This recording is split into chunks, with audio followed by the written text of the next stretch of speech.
Let's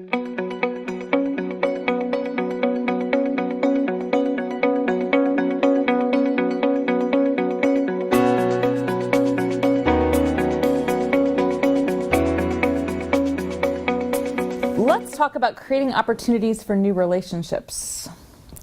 Very interesting. What do you think we need to really make sure we understand or think about as we're seeking to create opportunities for new relationships?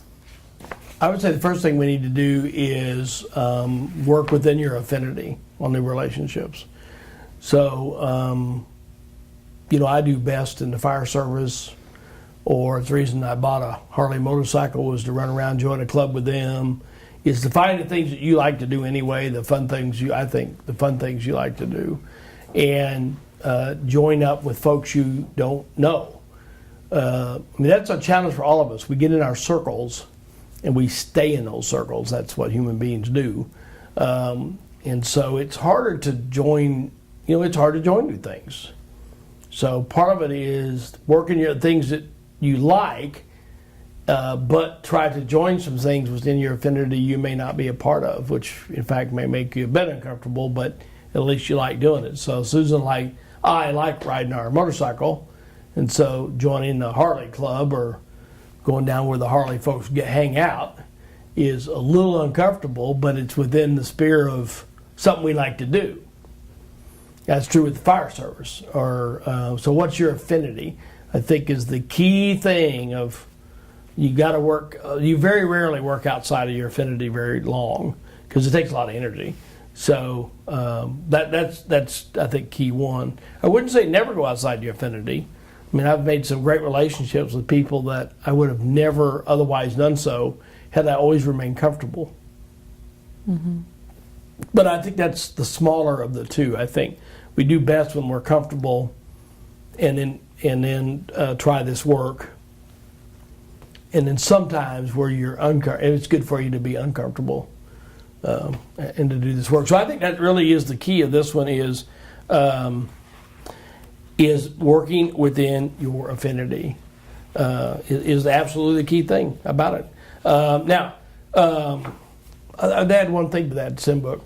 That requires you creating a margin in your life. I think what's stopping us from actually doing a lot of the things we're talking about, we talk about this in chapter 6, it does require you to reorder some of your life and create some margin. And by margin you mean? Time. Time may be our most precious commodity. Mm-hmm. If you don't reorder a little bit of time, then you don't stop at the QT, Quick Trip, and go inside. You can get time.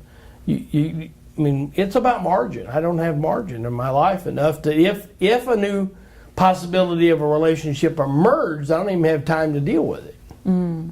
I'm doing well to deal with the folks I got to deal with anyway. How do I add one more to the list? My relationship block is full. Well, if we're going to be missionaries, we have to decide to stop some things in our personal lives in order to do some other things. I think I would ask, it doesn't ask this in a question, I'd invite the group to ask this question: what do you need to stop to start something new? Because my guess is that's what's standing in the way. There's a lot of great ideas in here that we've gotten. And we just talked about 2 of them, probably 8 of them. But you're not going to do any of them, my guess is, unless you're willing to stop something else in order to create some time. And then it might be, secondly, there is a question here, is what are the kind of corporate things your church can do to create some member guest sort of events, easy things that you can bring somebody with you to. So I think if you're building these relationships, oftentimes churches aren't thinking through what are the opportunities in a given month that would be easier to bring somebody to rather than just right straight to worship. I built my new church start by bringing people on Friday night to the backyard to a barbecue. And every Friday it got more people and got more people. And finally we had to move because we had too many people. So it was such an easier invite that, hey, you want to come Friday night to our house? We got a barbecue going and meet some other people. Because a lot of the folks, we're awfully all busy, but they still say the number one thing in suburbia, probably urban as well, is just sheer isolation. for all of our connectedness and technology, and we're in 1,000 million people, but sheer isolation is still seems to be the burden. This loneliness in the midst of the crowd is still there. So having things, what things could your church create? Either groups or small groups where people could be invited to that are way less way disarming, rather than come to church and work our way to the let's come to church idea. Great.